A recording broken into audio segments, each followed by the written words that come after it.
Chez Guy Hockey, nous croyons qu'une estimation ne doit pas seulement être gratuite, elle doit surtout être juste. En mars, c'est le mois de l'estimation. Faites estimer votre bien et gagnez peut-être une voiture et des coffrets week-end. Bonjour à tous et bienvenue dans votre JT Immobilier quotidien. Tout de suite le sommaire de ce jeudi 23 février. Dans votre édition, gros plan sur le nouveau stade de Roland-Garros. Nelson Montfort sera là pour nous en parler. À Paris également, nous découvrirons l'hôtel Color Design. Et enfin, à ne pas manquer en fin de JT, notre Zap de Limo. Bienvenue dans votre journal.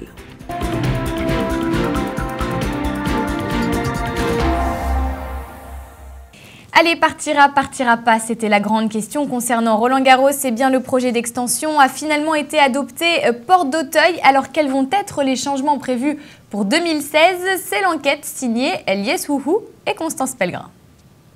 Un vent de renouveau souffle sur Roland-Garros. Le projet d'extension du Grand Chelem hexagonal prévoit que le site actuel passe de 8,5 à 13,5 hectares. Le lifting du stade construit en 1928 passe d'abord par un agrandissement vers l'est avec 5 hectares supplémentaires. 60% de surface en plus pour un coût global d'environ 235 millions d'euros, dont 20 millions de subventions de la ville de Paris. Un nouveau cours de 5000 places doit être bâti sur un endroit actuellement occupé par les serres d'Auteuil. Ce cours remplacera l'actuel cours numéro 1 qui sera détruit pour laisser place à une nouvelle esplanade des Mousquetaires plus ouverte. Un véritable carrefour reliant le site historique à l'allée des Serres qui mènera au nouveau stade.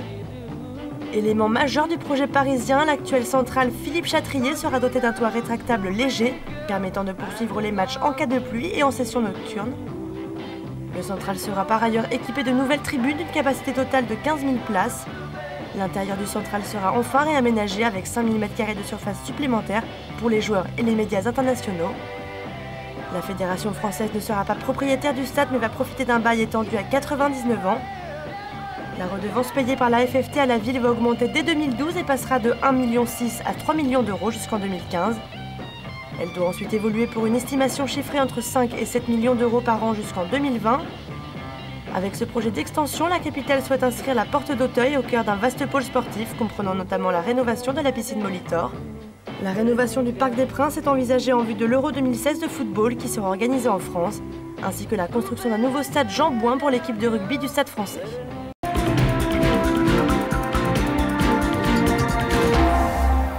Allez, pour nous en parler, j'ai le plaisir d'avoir en duplex le spécialiste tennis, le journaliste sportif qui connaît par cœur la terre battue de la porte d'Auteuil. Il s'agit de monsieur Nelson Montfort. Bonjour. Bonjour Alexandra. Alors merci d'être en duplex avec nous. Alors première question toute simple, on vient de voir le reportage. Que pensez-vous du projet d'extension de Roland-Garros? L'extension du projet de Roland-Garros me semble être une bonne chose, même si pour moi je ne l'ai jamais considéré comme absolument prioritaire. C'est peut-être un peu mon côté traditionnel dans le sport qui me faisait dire et me fait toujours dire que le stade Roland-Garros tel qu'il se présente actuellement représente tout ce que j'aime de la France et du sport.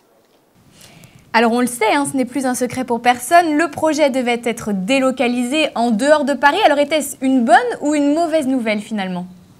La délocalisation de ce stade ne m'a jamais paru être une bonne idée. D'ailleurs, je n'y ai jamais cru. Vous savez, je crois qu'il était bon peut-être de parler de cela à un moment qui était très éloigné du tournoi. C'est vrai qu'on en parle de ce tournoi peut-être 3 semaines par an, parce qu'on commence à en parler un petit peu avant, naturellement. On en parle moins le reste de l'année. Là, ça a permis d'en parler, mais je crois que c'est la bonne décision qui a été prise, c'est-à-dire celle de rester sur place. Alors on sait, il y a eu débat, le projet d'extension devrait empiéter sur les serres d'Auteuil. Alors vous, quel est votre avis sur ce point précis ? Alors, est-ce que cette extension va empiéter sur les serres d'Auteuil? Malheureusement, oui. Et ça, je le regrette. Encore une fois, c'est ce que je disais tout à l'heure. Moi, je trouvais que Roland-Garros, qui n'est quand même pas minuscule, je veux dire, ça allait très très bien jusqu'à présent. Moi, franchement, je l'aurais gardé en état à une nuance près. C'est naturellement la couverture du court central.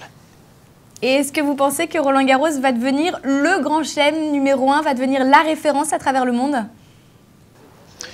Ouais, je pense que si Roland Garros devient le tournoi numéro 1 du Grand Chelem, c'est certainement pas à cause d'une éventuelle extension. Pour moi, Roland Garros est déjà le numéro 1 du Grand Chelem parce que c'est le plus bucolique, c'est le plus charmant, c'est le plus beau et pour tout dire, c'est le plus grand tournoi déjà de façon télévisée avec cette ocre magnifique, avec le soleil de la porte d'Auteuil et tout. Donc pour moi, le Roland Garros est déjà et de loin le plus beau des tournois des Grands Chelems.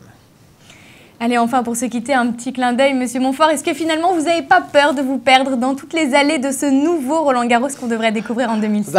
Je ne sais pas si je me perdrais. Vous savez, maintenant, je commence quand même pas mal à connaître les lieux. Je connais même un petit peu les petits raccourcis pour aller d'un cours à l'autre, etc.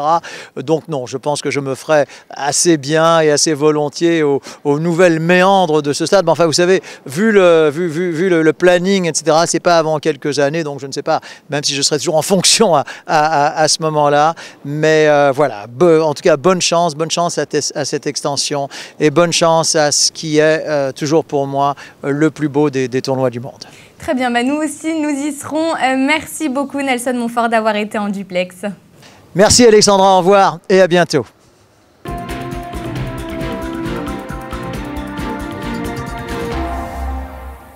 Allez, on passe à toute autre chose et on continue avec notre saga découverte d'hôtel. Aujourd'hui, gros plan sur l'hôtel Color Design. C'est signé Jenna Mir pour un sujet tout en couleur. C'est au cœur de Paris, juste à côté de Bastille, que l'on peut réserver une chambre à l'hôtel Color Design, créé depuis les années 60. Un hôtel atypique qui propose un concept original relié aux couleurs. Nous avons pu en savoir un peu plus avec l'aide d'Élodie Lemot, directrice de l'établissement. C'est un hôtel en plein cœur de Bastille et donc nous sommes vraiment basés sur tout ce qui est design et couleurs. Donc nous sommes un hôtel de 46 chambres avec donc 8 coloris en passant par le bleu, le violet, le rose, le vert. L'hôtel dispose donc de chambres colorées avec des objets recherchés, des jeux de lumière éblouissants, ses designs en même temps très modernes. L'hôtel Color est le créateur d'ambiance pour votre séjour. Pour la chambre single et la chambre double, c'est le même tarif, on est à 235 €. Et après, par contre, il y a un petit supplément pour la chambre luxe qui elle, est à 290 €. Le prix de la chambre varie en fonction de l'espace qu'elle dispose, mais aussi du confort de la salle de bain.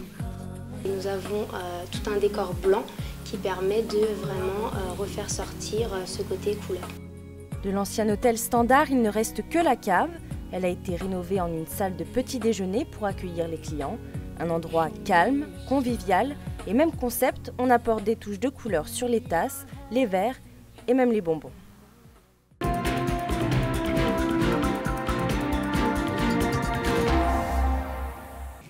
Allez, avant de se quitter du zap, mais aussi de l'info, voici tout de suite votre zap de Limo. La découverte qui a été faite s'est produite dans cette pièce-ci. Les ouvriers commencent alors par le plafond, très abîmé. Petit à petit, ils cassent le plâtre fixé aux poutres. C'est un personnage indispensable à la vie d'un immeuble. Laver les escaliers, les encaustiquer, enlever la poussière. Ah, ça sera vidé demain. 40 ans séparent ces deux images. Et le nombre de mises en chantier, les ventes de promoteurs et l'envolée des permis de construire se confirment. C'est grâce essentiellement à l'engouement des Français pour l'achat de leur logement.